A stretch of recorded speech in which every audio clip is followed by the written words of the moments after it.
بسم اللہ الرحمن الرحیم یا ایہا الذین آمنوا کتب علیکم الصیام کما کتب علی الذین من قبلکم لعلکم تتقون۔ قال النبی صلی اللہ علیہ وسلم لکل شیء زکاۃ و زکاۃ الجسد الصوم، او کما قال صلی اللہ علیہ وسلم صدق اللہ العظیم و صدق رسولہ النبی الکریم۔ ان اللہ و ملائکتہ یصلون علی النبی یا ایہا الذین آمنوا صلوا علیہ وسلموا تسلیما۔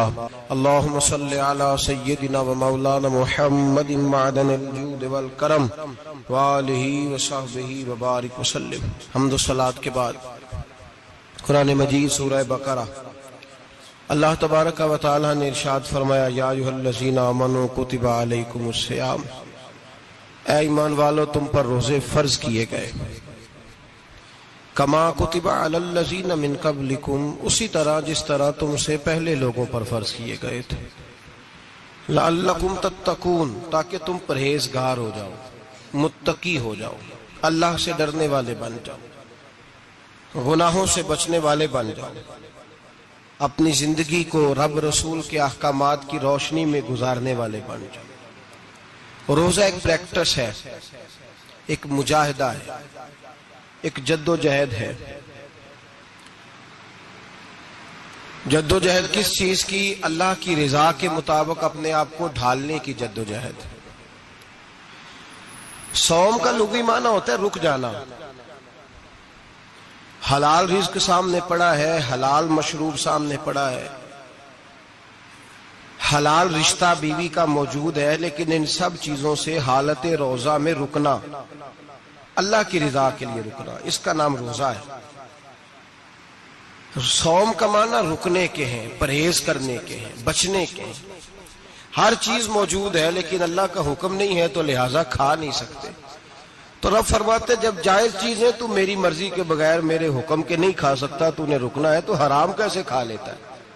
جب جائز چیز کے لیے تجھے حکم ہے، میں کہوں تو کھائے گا، میں کہوں تو نہیں کھائے گا، میں نے حکم دے دیا جائز ہے، روٹی ہے، کھانا ہے، گوشت ہے، تیری فریج میں پڑا سارا کچھ، تو با اختیار ہے، منہ میں دانت بھی ہیں، ہضم کرنے کو ہاضمہ بھی ہے، بھوک کی شدت بھی ہے، پر میری اجازت کے بغیر تو کھا سکتا۔ روزہ رکھ لیا، اب تجھے حکم نہیں کہ تو کھائے۔ جب جائز چیز میری مرضی کے بغیر نہیں کھا سکتا تو ناجائز کیسے کھائے گا؟ میرے نبی پاک علیہ الصلوۃ والسلام نے اپنے خوبصورت الفاظ کے اندر اس مفہوم کو بیان فرمایا۔ محبوب پاک صلی اللہ علیہ وسلم فرماتے جس نے جھوٹ نہیں چھوڑا، غیبت نہیں چھوڑی، برائی نہیں چھوڑی، اللہ کو اس کے بھوکے پیاسے رہنے کی کوئی ضرورت نہیں۔ وہ کاہے کا رکا ہے؟ جب کوئی کام تو اس نے اللہ کی رضا والا کیا نہیں۔ روزہ رکھ کے دغا کر رہا ہے، روزہ رکھ کے جھوٹ بول رہا ہے، روزہ رکھ کے کم ماپ رہا ہے، تول رہا ہے، دھوکہ دے رہا ہے، رشوت لے رہا ہے، فراڈ کر رہا ہے، حرام کا مال اکٹھا کر کے کہتا ہے اس میں سے چلو 10 دیگیں بھی پکا دیں گے۔ وہ بھائی جو کام اللہ نے تجھے کرنے کو حکم دیا تھا، جب تو وہ بجا ہی نہیں لا رہا، مقصد روزہ ہی تو حاصل، لعلکم تتقون۔ روزے کا مقصد یہ ہے کہ تو پرہیزگار ہو جائے۔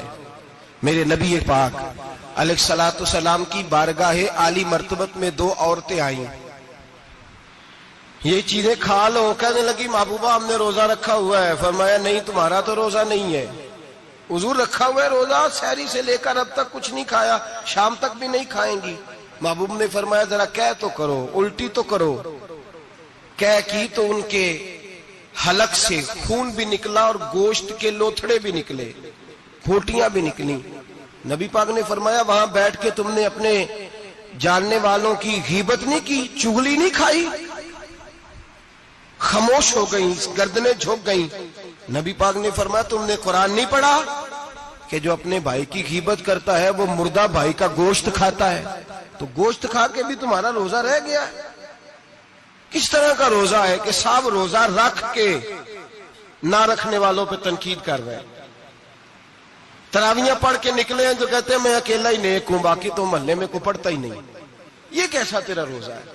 کہ تو روزہ رکھ کے تو اس کے مقصد کو نہیں سمجھا. لعلکم تتقون, روزہ دار تو وہ ہے کہ روزہ رکھا ہوا ہے، کھانے بھی سے رکا ہے، پینے سے بھی رکا ہے، عمل زوجیہ سے بھی رکا ہے، پھر وہ جھوٹ سے بھی رکے، غیبت سے بھی رکے، بدنگاہی سے بھی رکے، حرام خواری سے بھی رکے ساری چیزوں سے۔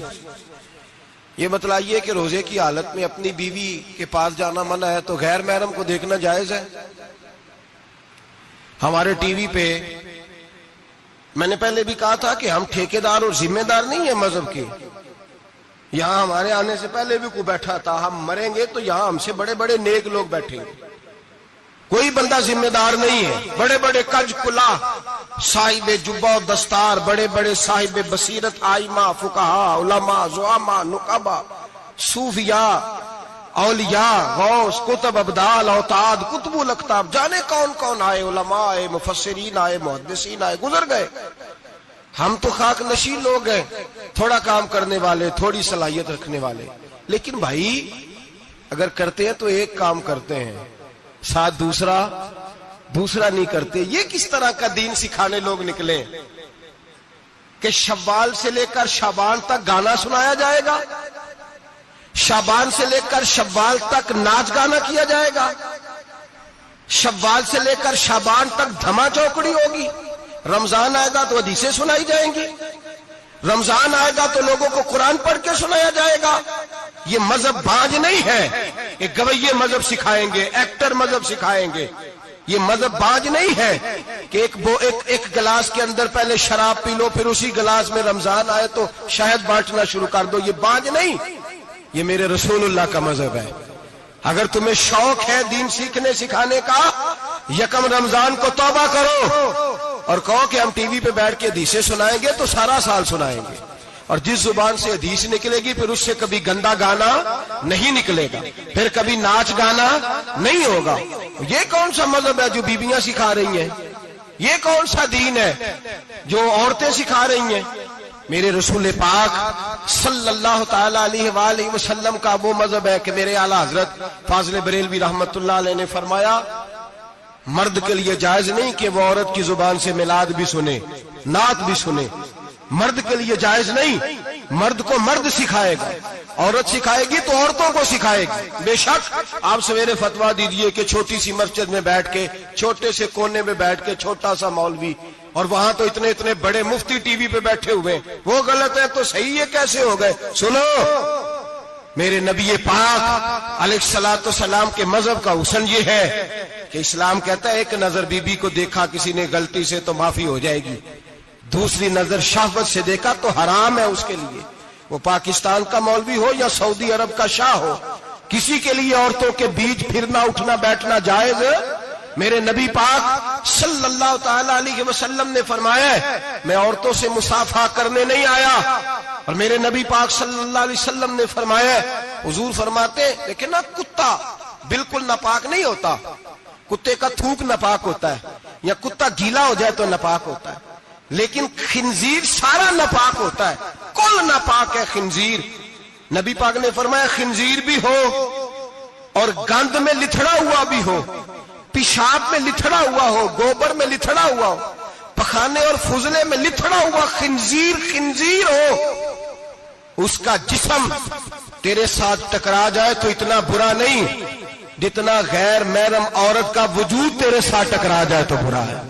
اس حد تک میرے نبی پاک صلی اللہ اور گنبد کے معاملے میں فتویٰ دینے والے، یا رسول اللہ کہنے پر کفر کا فتویٰ دینے والے اور بڑی بڑی باتیں کرنے والے خاموش کیوں ہو گئے؟ یا ایھا الذین آمنوا لا تتخذوا اليہود والنصارى اولیاء، رب فرماتا ہے یہودیوں اور عیسائیوں کو دوست نہ بناؤ، یہ تمہارے دوست ہو سکتے، یہ تمہارے سجن ہو سکتے؟ جب عرش کا مالک کہہ رہا ہے سجن نہیں ہو سکتے تو دوستی کی بات کیسے بڑھا رہا ہے؟ یا رسول اللہ ہمارے سجن کون ہو سکتے ہیں؟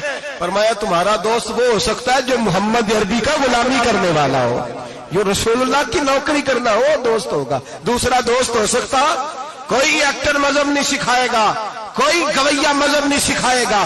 حضرت جناب سیدنا جنید بغدادی بغداد کے پیر سے کسی نے پوچھا تھا آج سے 1100-1200 سال پہلے، وہ تو زمانہ ویسے نیکی اور پرہیزگاری کا تھا، کہا بابا جی مرد اور عورت نیک ہو، بغیر پردے کے، بغیر حجاب کے، بغیر دیوار کے بیٹھ کر ایک دوسرے کو دین سکھا سکتے ہیں؟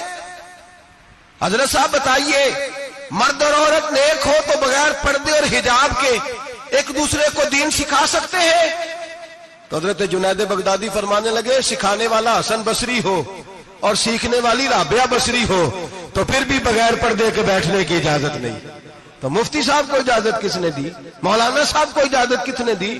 بڑا وہ نہیں ہوتا جو ٹی وی پہ زیادہ آتا ہے، بڑا وہ ہوتا ہے جو رسول اللہ کے دین پہ عمل زیادہ کرتا ہے۔ حضرت عبداللہ ابن مسعود رضی اللہ تعالیٰ عنہ فرماتے، زیادہ باتیں کرنے والا عالم نہیں ہوتا۔ حضور پھر عالم کون ہوتا ہے؟ فرمایا پڑھو قرآن، انما یخشی اللہ من عبادہ العلماء۔ فرمایا بڑا عالم وہ ہوتا ہے جو اللہ سے زیادہ ڈرتا ہے، اس لیے کہ رب فرماتا ہے میرے بندوں میں سے جو عالم وہ ہیں جو اللہ سے زیادہ ڈرتے ہیں، خوف رکھتے ہیں۔ تو میرے بھائی رمضان المبارک میں بچنا ہے، پرہیز کا وقت ہے، تو کوئی شخص بھی کوئی شو نہ دیکھے، میری منت ہے آپ حضرات، کوئی شو نہ دیکھے۔ عورت کا تو پردہ ہے، تو ہمیں تو تماشے پہ لگا دیا گیا، عجیب قسم کے ایکٹر آ گئے اور مذہب سکھا رہے ہیں۔ میری اپیل ہے آپ سے کہ سحری افطاری کے وقت ٹیلی ویژن بند رکھیں۔ کیا چیز کھول کے رکھیں؟ یا قرآن کھول کے رکھیں یا رسول اللہ کا فرمان کھول کے رکھیں، اللہ رسول کی طرف توجہ رکھیں، وہ سیکھنے سکھانے کا وقت ہے۔ چھوڑے گویوں سے دین سیکھا جائے گا، ہمیں کوئی شکوہ نہیں، یہ پکی توبہ کریں، سویرے آئیں آ کے دین سکھائیں۔ اور میں ان سے بھی اپیل کروں گا کہ آؤ دین سکھاؤ۔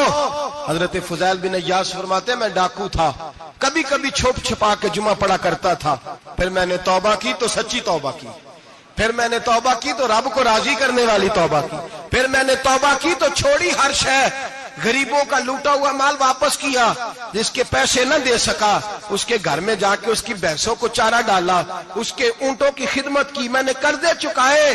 فرمایا میں سچی توبہ کر کے مسجد آیا، جس خطیب کے پیچھے میں جمعہ پڑھا کرتا تھا وہ میرے ہاتھ پہ بیٹھ کر کے مرید ہو گیا۔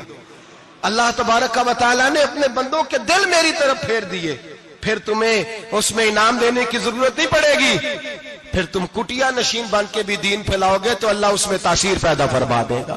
تو روزے کا معنی رکنا ہے، روزے کا معنی بولیے، روزے کا معنی رکنا۔ کس سے؟ جھوٹ سے، غیبت سے، بدی سے، بدنگاہی، کھانے پینے۔ روزہ کس پہ فرض ہے؟ امیروں پہ کہ غریبوں پہ؟ جی کہنے میں تو کام ہی، میرا تو کام ہی محنت مزدوری والا، میں کیسے روزہ رکھوں؟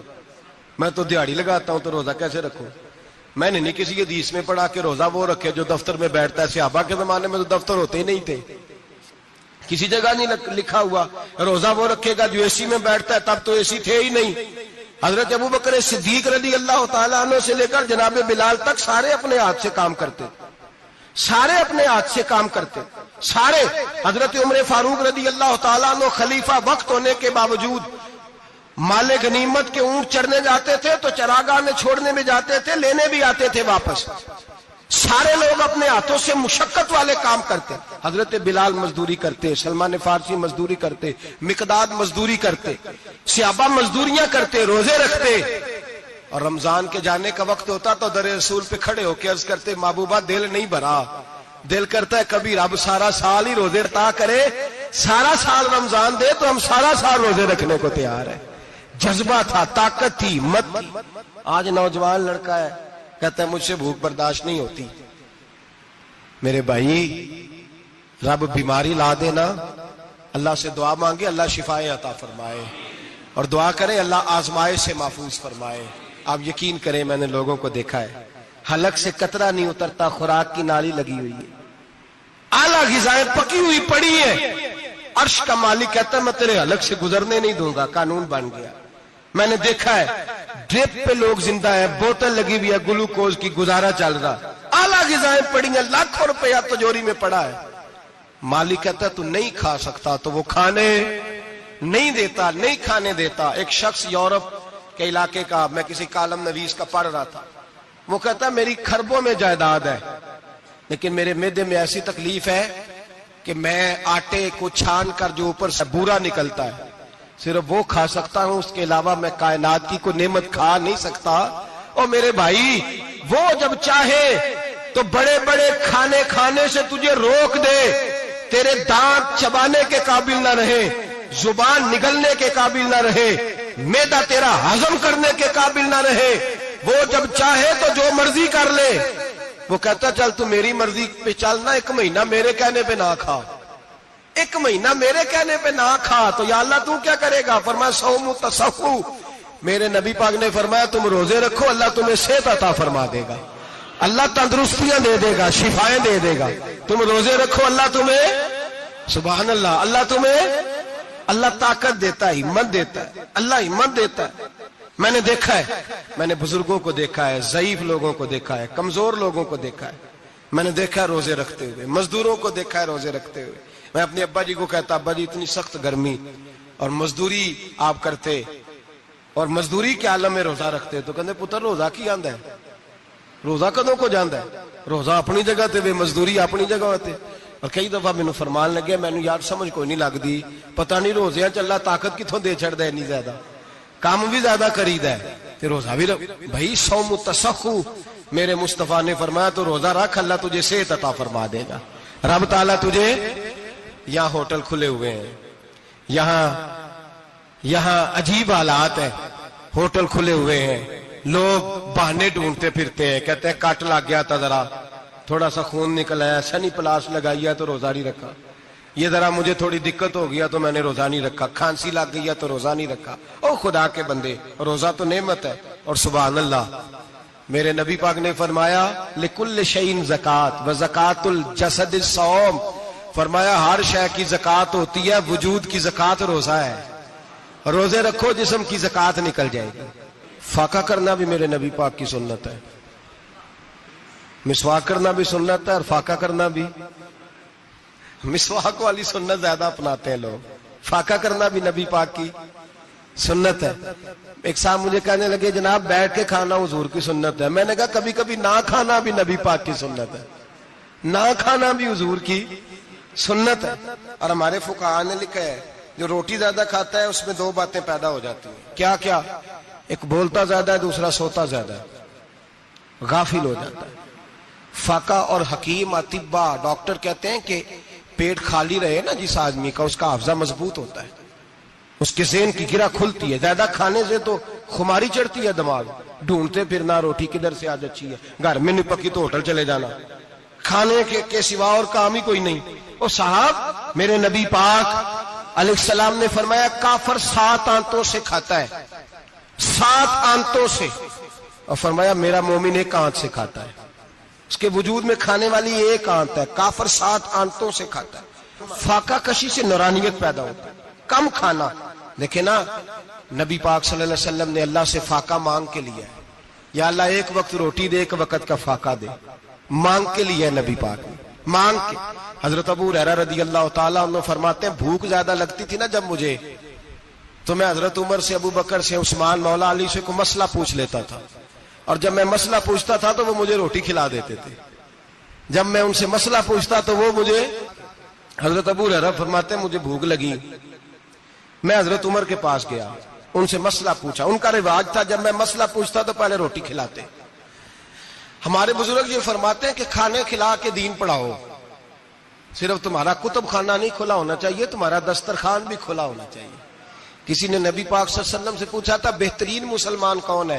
حضور نے فرمایا جو سلام لینے میں پہل کرے اور روٹی زیادہ کھلائے، جو روٹی ہر وقت فکر کرے یار تو روٹی کھا لے، روٹی کھانے کی طرف توجہ دلائے۔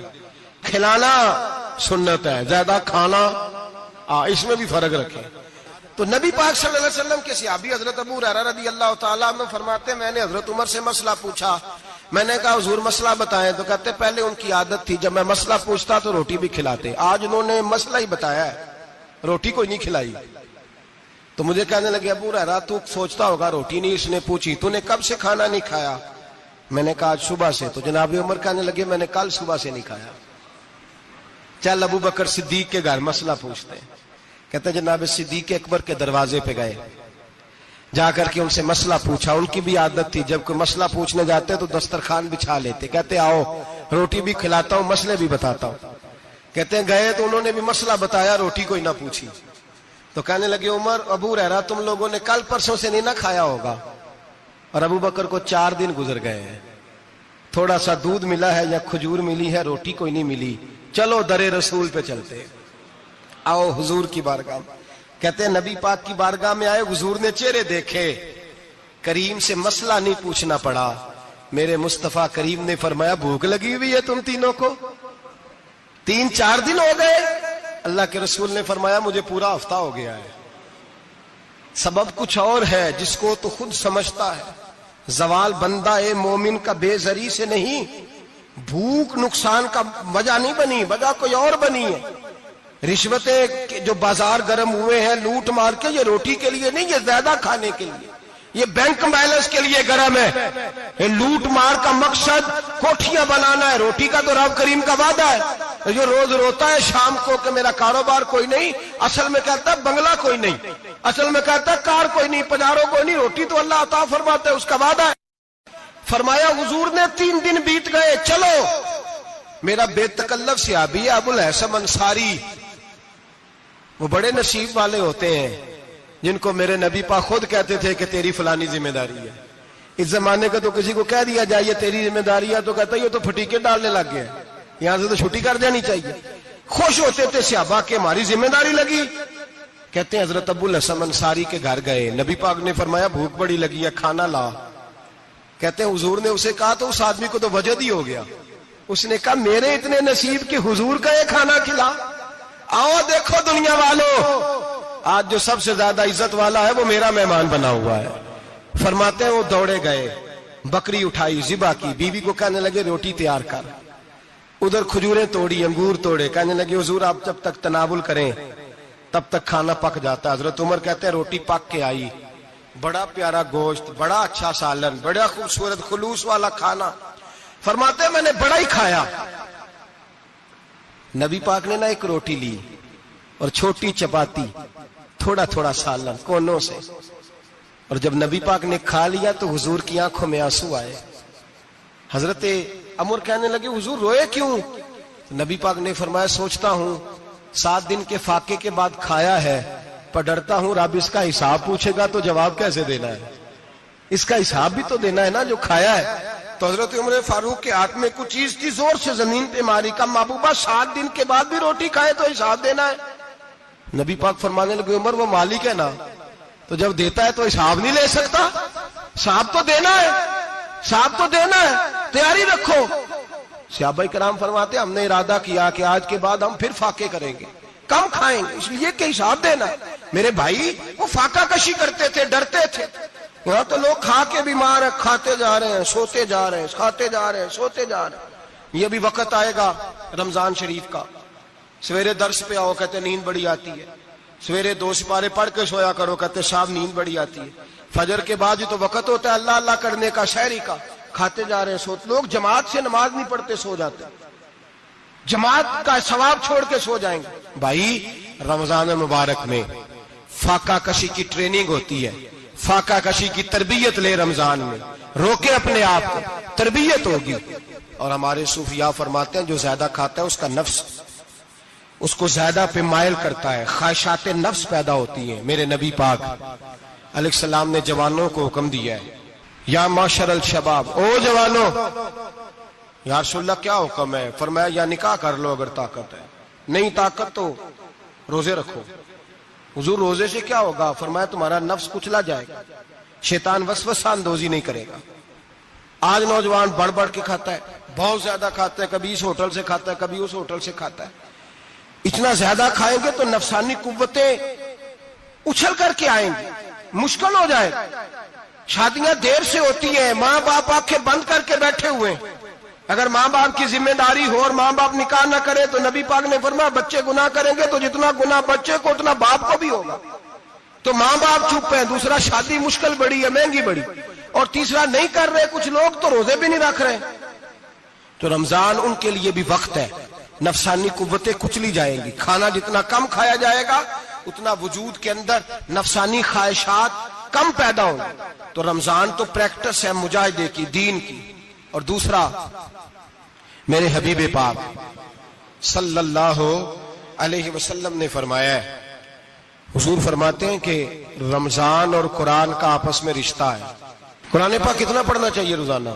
زیادہ سے اللہ جزا دے. امید ہے آپ زیادہ سے زیادہ ہی پڑھتے ہوں گے. بھائی سنیں، حدیث مبارکہ میں نبی پاک نے فرمایا رمضان اور قرآن دونوں مل کے نا، بڑی پیاری حدیث ہے، فرمایا دونوں مل کے اللہ کی بارگاہ میں میری امت کی سفارش کریں گے. رمضان اور اللہ اکبر. کس طرح؟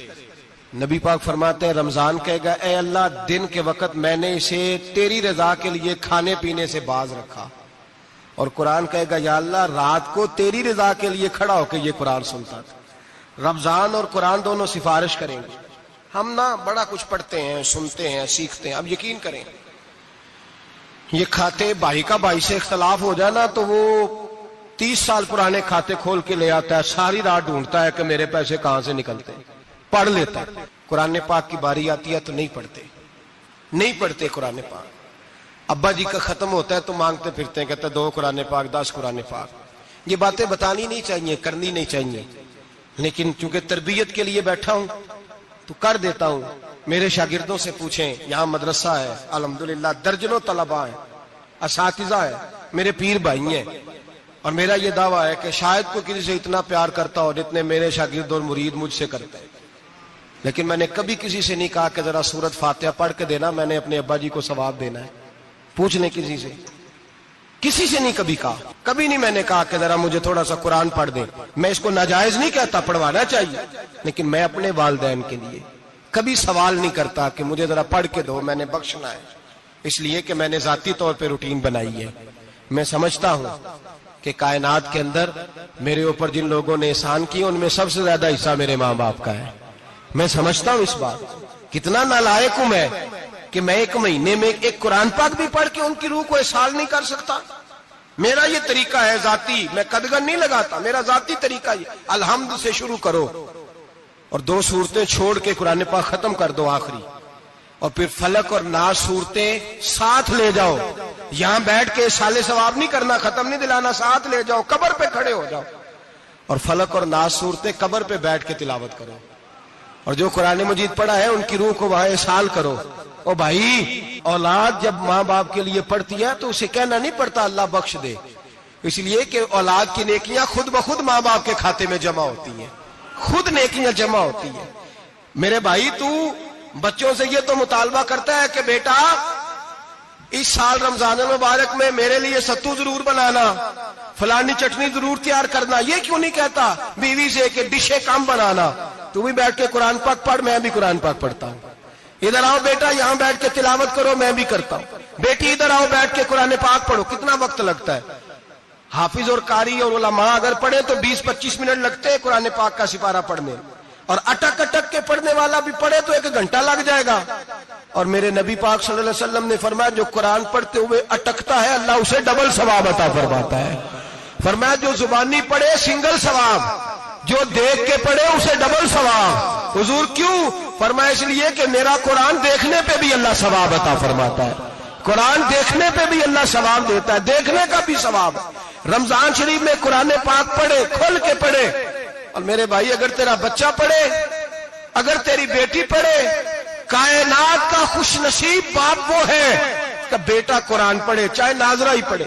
جس کی بیٹی پڑھے، زندگی میں انہیں اس کام پہ لگا جاؤ، مرنے کے بعد بھی پڑھیں گے. امام جلال الدین سیوطی شافعی رحمت اللہ علیہ فرماتے حضرت عیسیٰ قبر کے پاس سے گزرے، قبر پہ عذاب ہو رہا تھا، اللہ کا غضب برس رہا تھا. جناب عیسیٰ استغفار پڑھتے ڈرتے گزر گئے. تھوڑی دیر کے بعد، چند گھنٹوں کے بعد گزرے تو اسی قبر پہ پھول کھلے ہوئے تھے، رحمت برس رہی تھی. حضرت عیسیٰ علیہ السلام عرض کرنے لگے مولا تو بے نیاز ہے، میری طاقت نہیں تیرے کاموں میں بولنے کی، پر ابھی تو یہاں عذاب ہو رہا تھا، ابھی رحمت برس رہی ہے.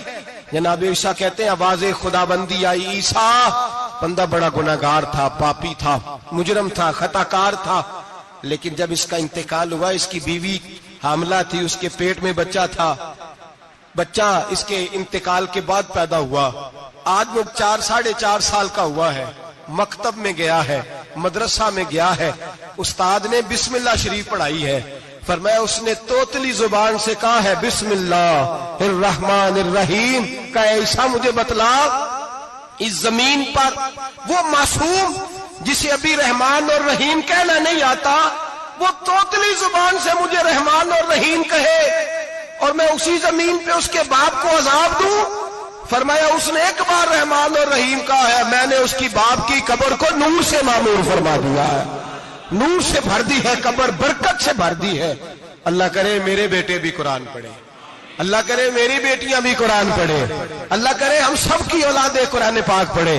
لیکن نا امام اعظم ابو حنیفہ رمضان میں 61 قرآن پاک پڑھتے تھے۔ کتنے؟ 60 تے ایک، اللہ اکبر۔ ایک قرآن پاک دن میں پڑھتے پورا، ایک رات کو پڑھتے، ایک تراویح میں پڑھتے۔ 61 قرآن پاک امام صاحب پڑھتے۔ آپ فرماتے میں نے چھوڑ دیے سارے وظیفے، میں صرف رسول اللہ کا قرآن پڑھتا ہوں۔ رمضان سارا قرآن پاک، سارا رمضان۔ اب تو عادت ہی نہیں رہی ہمیں قرآن پاک کی۔ اگر لوگ ناراض نہ ہو تو محفل نعت ہوتی ہے تو تلاوتیں کتنی ہوتی ہیں، اور نعتیں ہم نے ذوق ہی نہیں بنایا، ذوق ہی نہیں بنایا ہم نے تلاوت قرآن کا، اس لیے کہ قراء علماء فقراء ان کو ہم تیار ہی نہیں کر رہے، ہم تو ایکٹر پال رہے ہیں جو پیسے لیتے ہیں نعت خوانی کے، معاذ اللہ۔ او میرے بھائی، کیا قرآن میرے نبی کی نعت نہیں؟ حضرت عائشہ صدیقہ رضی اللہ تعالیٰ عنہ کے پاس صحابہ گئے، کہنے لگے اماں جی ہمیں نبی پاک کا اخلاق بتلائیں۔ تو اماں جی کہنے لگی جاؤ جا کے قرآن پاک پڑھو، کان خلقہ القرآن، سارا قرآن میرے نبی کے اخلاق کا انعام ہے، یہ ساری نعت ہے، یہ ساری نعت ہے۔ اس نعت کو سننے لوگ کیوں نہیں آتے؟ اتنا رش میں اپنے نعت میں اتنا تراویح پہ کیوں نہیں ہوتا؟ اور ملت کا جوان یاد رکھے، بوڑھے تراویحاں پڑھتے ہیں، ضعیف تراویحاں پڑھتے ہیں، گھٹنوں میں درد ہے تراویحاں پڑھتے ہیں، بیمار بوڑھے تراویحاں پڑھتے ہیں، جوان وہاں چوک میں کھڑے۔ کیا جوانی اس لیے ہے چوکوں میں کھڑا ہوا جائے؟ کیا جوانی اس لیے ہے کہ سعودی عرب جانے کے لیے پاسپورٹ بنانا ہو تو 2.5 گھنٹے کھڑا رہے؟ تو شناختی کارڈ کے دفتر تو کھڑا رہے، پروٹیکٹر کے لیے کھڑا رہے، کافروں کے سامنے کاسا لیسی کرنے کے لیے تو کھڑا رہے، تو نوکری پہ جائے تو ساری رات کھڑا رہے، اور تو قرآن کے لیے کھڑا نہیں ہوتا؟ میرے محبوب نے فرمایا من قام ایمانا واحتسابا غفر له ما تقدم من ذنبه، فرمایا جو رمضان المبارک میں اللہ کی رضا کے لیے گناہوں کی معافی کے ارادے سے قیام کرے گا، راتوں کو عبادت کرے گا، اللہ اس کے پچھلے سارے گناہ معاف فرما دے گا۔ نوجوان ارادہ کریں، پروگرام بنائیں کہ انشاءاللہ قرآن پڑھنا بھی ہے، قرآن پڑھوانا بھی ہے، سننا بھی ہے، اور انشاءاللہ بولیے سننا بھی ہے اور پڑھنا بھی ہے اور پڑھانا بھی۔ ہمت کریں، دلیری کریں، آ کے کھڑے تو ہو، اللہ توفیق عطا کرے گا۔ پہلی بات یہ کہ روزہ رکھیں، دوسری بات یہ کہ قرآن پاک کی تلاوت کریں، اور روزہ رکھیں تو روزے کے سارے حسن سمیت اسے رکھیں۔ نبی پاک نے فرمایا رمضان غمخاری کا مہینہ ہے، غمخاری کریں۔ ہمارے زمانے میں 2 قسم کی تکلیفیں ہیں، ایک تو غریب آدمی، اس کا حال یہ ہے کہ وہ مانگتے ہی گزارا کرنا چاہتا ہے، اس نے ہاتھ یوں کر لیا ہے تو اب اس کا یوں ہونے کو تیار نہیں۔ ضرورت اگر کسی آدمی کو کسی دروازے پہ لے جاتی ہے تو برا نہیں، لیکن سوال کا اپنے اوپر دروازہ کھول لینا یہ ٹھیک نہیں۔ فاقہ کشی پیدا کریں، حوصلہ پیدا کریں، تھوڑے پہ گزارا کرنا سیکھیں۔ غریبوں کو بھی اجازت نہیں کہ وہ نکل کھڑے ہوں میدان میں مانگنے کے لیے، ٹولیاں نکلتی ہیں رمضان میں، جتھے نکلتے ہیں خیرات کٹھی کرنے والے، بچیں۔ میرے نبی پاک صلی اللہ علیہ وسلم نے فرمایا جس نے بغیر ضرورت کے سوال کیا، جب قیامت کے دن آئے گا تو اس کے چہرے کے اوپر گوشت نہیں ہوگا، صرف ڈھانچہ ہی ہوگا۔ اتنی بھیانک صورت میں آئے، بغیر اشد ضرورت کے سوال نہ کر، کبھی سوال نہ کر۔ اور امیروں سے گزارش ہے کہ رمضان ہمدردی کا مہینہ ہے، ہمدردی کریں تو سامنے والے کی عزت کا بھی خیال کریں۔ یہ بات درست ہے کہ غریب سیاڑا نہیں ہوتا، اس لیے کہ جس کی جیب میں پیسے نہیں ہوتے بھائی اسے عقل بھی نہیں ہوتی، جس کے گھر کار نہیں ہوتی اسے چلانے کا طریقہ، جس کے گھر اوون نہیں ہوتا اسے چلانے کا طریقہ بھی نہیں آتا، جس کے گھر میں چیزیں ہوتی ہیں اسے چلانا بھی آ جاتا ہے، جدے گھر دانے اودے کملے بھی اس کے سیانے ہو جاتے ہیں۔ تو چودھری صاحب، سیٹھ صاحب، نواب صاحب آٹا تقسیم کرتے ہیں، کھڑے ہو کے فوٹو کھچاتے ہیں، فیس بک پہ دیتے ہیں، اور ایک آٹے کا تھیلا اور 10 اخباروں میں فوٹو۔ اللہ سے ڈریں، رمضان ہمدردی کا مہینہ، ہمدردی کا۔ غریب کو دیں تو اس کی عزت کو رسوا نہ کریں۔ میرے نبی پاک علیہ السلام کے صحابی حضرت عبداللہ ابن عمر رضی اللہ تعالیٰ عنہ ڈھونڈ کے لاتے تھے مسکینوں کو، ڈھونڈ کے اور جب لاتے تھے تو اپنے دسترخوان پر بٹھا کر اپنے ساتھ افطاری کرایا کرتے تھے. اور پھر فرمایا اللہ تعالیٰ نے لن تنالوا البر حتی تنفقوا مما تحبون، اللہ کے راستے میں وہ چیز دینی ہے جو تمہیں زیادہ پیاری ہو. کون سی چیز جو تمہیں؟ میں تھوڑا سا بے باک ہوں، بعض دوستوں کے ساتھ، سب کے ساتھ نہیں. ایک دوست مدرسے میں گھی دینے آئے ایک دفعہ، تو وہ والا گھی دے گئے جو سب سے سستا تھا. تو میں نے کہا مجھے دیانتداری سے بچائے، آپ یہی کھاتے ہیں گھر میں؟ کہنے لگے نہیں. تو میں نے کہا پھر ہم نے بچے مارنے کے لیے تو نہیں نا رکھے ہوئے، کیا وہ والا گھی اللہ کے راستے میں پیاری چیز دے رہی ہے نا، اس لیے گلے گلے نوٹ لوگ مسجد کے گلے میں ڈال جاتے ہیں، پھٹے ہوئے ڈال جاتے ہیں، کہتے ہیں جوڑ لیں گے مولوی صاحب. اور خدا کے بندے پیاری چیز دینی تھی تو نے، اور تو نے اس کا ترجمہ الٹ کر لیا ہے.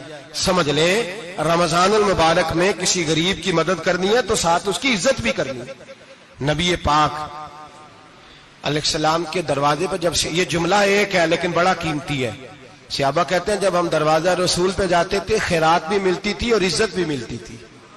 خود بھیک دے خود ہی کہیں منگتے کا بھلا ہو، خیرات بھی ملتی تھی اور عزت بھی ملتی تھی. نبی پاک ساتھ عزت بھی دیتے تھے، مسکین کو غریب کو دیں اور خیر خائی کریں. جوتے بیچنے والے جوتوں کے ریٹ سستے کریں، کپڑا بیچنے والے کپڑے کا ریٹ، درزی صاحب بھی ریٹ سستا کریں، دکاندار بھی چیزوں کا ریٹ، حکیم صاحب پیسے کم لیں، ڈاکٹر پیسے کم کریں، حکومت نرخوں میں کمی کرے، اور یہ کام اجتماعی طور پہ کریں. میرے نبی پاک نے فرمایا رمضان غمخواری کا مہینہ ہے، اس میں غمخواری کرنی ہے، دوسرے کا خیال کریں، اثار کریں، قربانی کریں. یہاں ہر چیز کا ریٹ بڑھ جاتا ہے رمضان شریف میں. ہر آدمی کہتا ہے میرا سیزن آ گیا ہے، توجہ بڑھائیں، خیال کریں، غمخواری کا مہینہ ہے. اور پھر آپ لوگوں سے یہ بھی گزارش ہے کہ رمضان المبارک کا جب مہینہ آئے تو جس آدمی کے ساتھ نیکی کرنی ہے وقت پہ کریں. کسی غریب کو پیسے دینے ہیں، کپڑے دینے ہیں تو یکم رمضان کو دیں. میں اکثر دوستوں سے پوچھتا ہوں، میں کہتا ہوں قاری صاحب نو جوڑا کدو دیندے ہو؟ کہندے 27 والے دن. میں کہ مینوں لگ گئی سمجھ، تہاڈی سازش ہے کہ جڑے سواں کے پاہ نہ لوے. ایویں مولوی چودھری صاحب دے نال دے کپڑے پا لے تے کتے لکھیا اینوں دینا 27. تسی دسو 27 والے دن کو درزی سی کے دیندا ہے، اونوں 3 گنا بھی پیسے دئیے تے کہندا جڑے باقی نے انہاں دے نہیں بٹن پہ لگ دے میرے کولوں، کتھوں جوڑا سی کے. تو کس دن دیتے ہو قاری صاحب کو؟ کیا مقصد ہے؟ پہننے کے لیے دے رہے ہو یا اس لیے دے رہے ہو کہ نہ پہن سکے؟ تو بھائی آپ جب کسی کو کوئی چیز دیں گے تو کب دیں گے؟ جب وہ استعمال کر سکے. غریب کو لوگ فطرانہ دینے جاتے ہیں عید سے ایک دن پہلے، تو کیا کرے گا اس کا؟ وہ نہ تو کپڑے خرید سکا نہ روٹی لا سکا. بلکہ میرے حضرت صاحب فرماتے ہیں رمضان سے پہلے دے دو، رمضان کی نیت کر کے رمضان سے 1-2 دن پہلے دے دو، اللہ رمضان جتنا ثواب ہی عطا فرمائے گا. رمضان سے پہلے دو جس کو کچھ ہے دن، قبل از وقت تیاری کرو. اور میرے قبلہ صاحب فرمایا کرتے اپنے کپڑے بعد میں، غریب کے بچوں کے کپڑے پہلے، اپنے گھر کی ضروریات بعد میں، غریبوں کی ضروریات. اس لیے کہ اللہ پاک نے ان کا رزق بھی ہمارے گھر بھیج دیا. ہماری ڈیوٹی لگائی ہے کہ تم نے بانٹنا، بانٹنے والے بنو. اور یہ ذہن بنائے کہ پتہ نہیں کس کا حصہ تھا جو اللہ نے میرے گھر بھیجا. یہ ذہن بنا کے بانٹ. اور جس کو دینے جائیں، ہاں آپ کو اجازت ہے تھوڑا بہت پتہ کرنے کی، لیکن تھوڑا بہت تفتیش کرنے کی اجازت، بال کی کھال اتارنے کی اجازت. میں نے دیکھا ہے لوگ غریبوں کا انٹرویو لیتے ہیں، تیرا تو فلانا کمانے والا نہیں، تیرا تو فلاں بچہ. او بھائی بہت سارے غریب ایسے ہیں، بڑے ہیں جو کمانے کی کوشش کرتے ہیں لیکن ان کا سبب نہیں بنتا. ہاں ہے ایسے لوگ جو سعودی عرب چلے گئے ہیں، کہتے ہیں تیرا تو فلاں باہر نہیں گیا، ہے گیا ہے، لیکن سارے سعودی عرب جانے والے بھی مال کمانے کی طاقت نہیں رکھتے. کئی وہاں بھی بیٹھ کے بیچارے قرضوں میں الجھے ہوئے ہیں، وہاں والوں کے ظلم کا شکار ہیں، بہت ساری آزمائشوں میں. تو تفتیش کرتا ہے. میرے امام شافعی کا ایک جملہ اگر آپ کو یاد رہ گیا تو بات بن جائے گی. امام شافعی رحمت اللہ، بلکہ حضرت غوث اعظم جیلانی کے پاس وہ بات آپ کو زیادہ فائدہ دے گی. حضرت غوث اعظم جیلانی کو ان کا ایک مرید سمجھانے لگ گیا، کہنے لگا حضرت جی آپ سب کو دیتے رہتے ہیں، ہر بندہ مستحق نہیں ہوتا، ذرا ٹٹول کے دیا کریں. تو غوث اعظم جیلانی فرمانے لگے بھائی مجھے تو لگتا ہے تو بھی ان چیزوں کا مستحق نہیں تھا جو اللہ نے تجھے عطا کر دی ہے. پہلے تو بتا تو مستحق تھا، تجھے اپنی حیثیت اوقات کا پتہ ہے جو اللہ نے تجھے دے دی ہے؟ طاقت تھی، کوالٹی تھی، تیرے اندر وہ صلاحیت تھی. رب نے تو نہیں تیری تفتیش کی کہ تو قابل ہے کہ نہیں، تو اللہ کے بندوں کی تفتیش کرتا پڑتا ہے.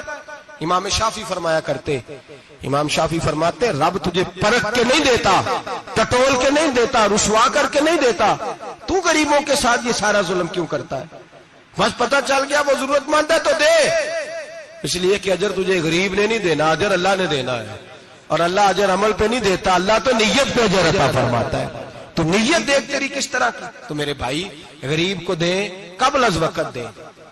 رمضان مبارک میں چوتھا کام، بات آخری اور چوتھا کام سنیں، رمضان میں دین سیکھیں۔ شیطان قید ہوتا ہے زیادہ سے زیادہ، اور جب آدمیوں کا پیٹ خالی ہوتا ہے نا تو ذہن جو ہوتا ہے نا وہ بھی اس کا فریش ہوتا ہے، اس میں کوشش کریں دین سیکھنے کی۔ میرے نبی کریم صلی اللہ علیہ وسلم نے اس دین کو علم کا دین قرار دیا ہے، شعور کا دین قرار دیا ہے، فہم کا دین قرار دیا ہے۔ نبی پاک صلی اللہ علیہ وسلم نے فرمایا ایک عبادت کرنے والا عشاء کے بعد کھڑا ہو اور فجر تک نماز پڑھتا رہے، ایک عالم دین عشاء پڑھ کے سو جائے اٹھ کے فجر پڑھ لے تو وہ 70 عبادت کرنے والوں کا درجہ زیادہ نہیں، عالم کا درجہ پھر بھی زیادہ ہے، اس عالم دین کا درجہ زیادہ ہے، اس لیے کہ وہ لوگوں کو آگاہی دیتا ہے، شعور بخشتا ہے۔ یہ دین جو ہے یہ، اور نبی پاک صلی اللہ علیہ وسلم نے فرمایا عبادت کرنے والے پر عالم کا درجہ اتنا ہی زیادہ ہے جتنا میرا درجہ اپنے غلاموں پر زیادہ ہے۔ عالم کو حضور نے اتنا بڑا مقام دیا۔ دین سیکھیں، شعور حاصل کریں، یہ فقاہت کا دین ہے، شعور حاصل کرنے کا دین ہے۔ اور نبی پاک صلی اللہ علیہ وسلم نے فرمایا دین کی ایک بات سیکھ لینا 1000 نفل پڑھنے سے زیادہ درجہ رکھتی ہے، دین کی ایک بات سیکھ لینا 1000 جنازے میں شرکت سے زیادہ درجہ رکھتی، دین کی ایک بات سیکھ لینا، میرے نبی پاک صلی اللہ تعالی علیہ وسلم ارشاد فرماتے 1000 مریض کی عیادت کرنے سے زیادہ درجہ رکھتی ہے۔ فرمایا جس نے رات کے ایک لمحے میں دین کی ایک بات سیکھی اللہ اسے ساری رات عبادت کرنے سے زیادہ ثواب عطا فرمائے گا۔ میرے ارشاد فرمایا کرتے جب سیکھنے والے کو یہ ثواب ملے گا تو بتائیے سکھانے والے کو کتنا ثواب ملے، اسے اللہ کتنا درد۔ رمضان آ رہا ہے، شیطان قید ہے، دین پھیلانے کی کوشش کریں، جدوجہد کریں۔ بڑی نیند آتی ہے فجر پڑھ کے، لیکن اگر کسی کا ارادہ بن جائے کہ دین سیکھنا بھی ہے اور دین بچوں کو، تو پھر کوئی نیند غلبہ۔ ایک مثال ایک عالم نے سمجھائی، کوئی بزرگ تھے درویش عالم، ان کے پاس ایک عورت آئی، کہنے لگی میں بچوں کو سویرے بڑا جگاتی ہوں، بچے جاگتے نہیں نماز کے لیے۔ بڑا عجیب جواب دیا بزرگوں نے، درویش نے، عالم نے، کہنے لگے بی بی کیوں نہیں جاگتے، جگایا کر، بیدار کیا کر، اٹھایا کر۔ کہنے لگی بڑی جدوجہد کرتی ہوں، اٹھتے نہیں، بیدار نہیں ہوتے۔ اللہ والے تھے نا۔